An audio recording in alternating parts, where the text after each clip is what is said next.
राधे राधे, जय श्री कृष्णा। कैसे हो आप सभी? आइए हम जानते हैं कि माता लक्ष्मी कैसे प्रसन्न होती है। प्राचीन काल की बात है कि एक दिन महर्षि नारद गंगा जी में स्नान करने के लिए उनके तट पर गए। उसी समय वज्रधारी इंद्र भी उसी तट पर पहुंचे। दोनों ने ही एक ही साथ जल में गोते लगाए और गायत्री मंत्र का जाप किया। उसके उपरांत वे वहीं रेत पर बैठकर वार्तालाप करने लगे। जब वे वार्तालाप कर ही रहे थे कि सूर्य भगवान का उदय हुआ। तत्काल ही दोनों ने सूर्य की पूजा की। ठीक उसी समय आकाश से एक दिव्य ज्योति प्रकट हुई जो निरंतर उसके समीप ही आ रही थी। वह एक अनुपम दृश्य था। समस्त जगत उस प्रकाश पुंज से आलोकित हो रहा था। निकट आते ही उन्होंने देखा कि भगवान विष्णु का विमान था और उस पर साक्षात लक्ष्मी माता विराजमान थी। जब वे उसके समीप आई तब उन दोनों ने उनको प्रणाम किया और इंद्र बोले, माता, आज आपके दर्शन करने से मेरा चित्त प्रसन्न हो गया। इस प्रकार आपके आने का कोई न कोई भेद अवश्य है। कृपा करके हमें बताएं कि आपके आने का क्या प्रयोजन है। लक्ष्मी देवी जी ने कहा, इंद्र, आप तो जानते हैं कि मैं सदा धर्मशील पुरुषों के देश में, नगर में एवं आवास पर निवास करती हूँ। वीरता से संघर्ष करने वाले राजाओं के शरीर में सदा उपस्थित रहती हूँ।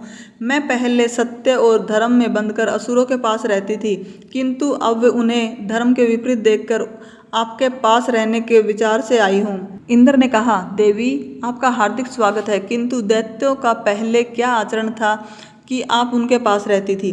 लक्ष्मी ने कहा, पहले दैत्य लोग दान, अध्ययन एवं यज्ञ में संलग्न रहते थे। देवता, पितर, गुरु, अतिथियों की पूजा करते थे। उनमें सदा सत्य बोलने की प्रवृत्ति थी। वे घर द्वार शौच रखते थे। उनमें श्रद्धा थी एवं क्रोध नहीं था। उसका स्वभाव अच्छा था। सभी दयालु थे। सब में सरलता, भक्ति भाव था।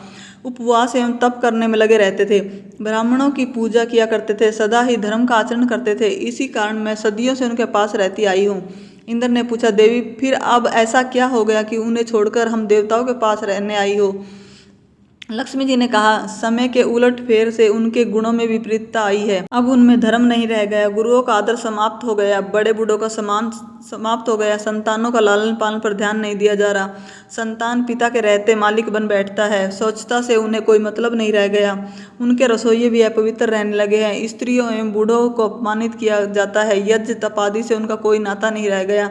चारों ओर भय का वातावरण बन गया है। पूर्व में दानवों के उत्थान में मैं सहायक थी, किंतु अब मैं नहीं रही तो अवश्य ही उनका पतन प्रारंभ हो गया। मेरे रहते ही उत्थान संभव है। यदि नहीं रही तो पतन होना निश्चित है। इसी कारण मैंने निश्चय किया है तो मैं अब आपके पास निवास करूंगी। मेरे साथ 8 देवियां भी निवास करेंगी।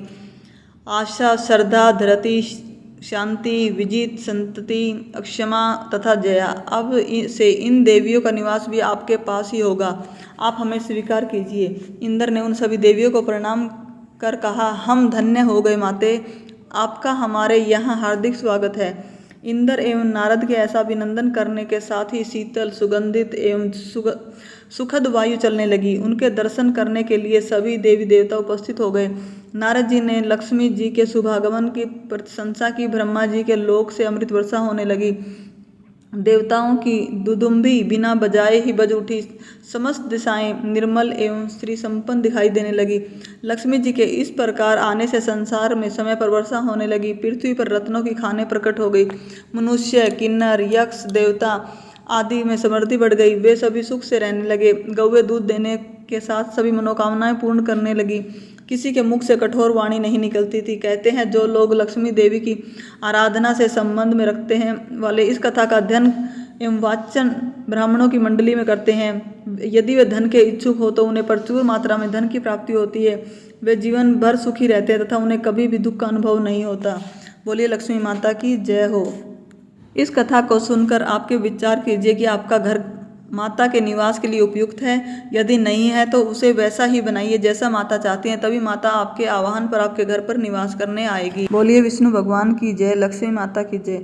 अगर आपको यह कथा अच्छी लगी हो तो प्लीज़ हमारे चैनल को लाइक करें, सब्सक्राइब करें, शेयर करें। Thank you. राधे राधे, जय श्री कृष्णा।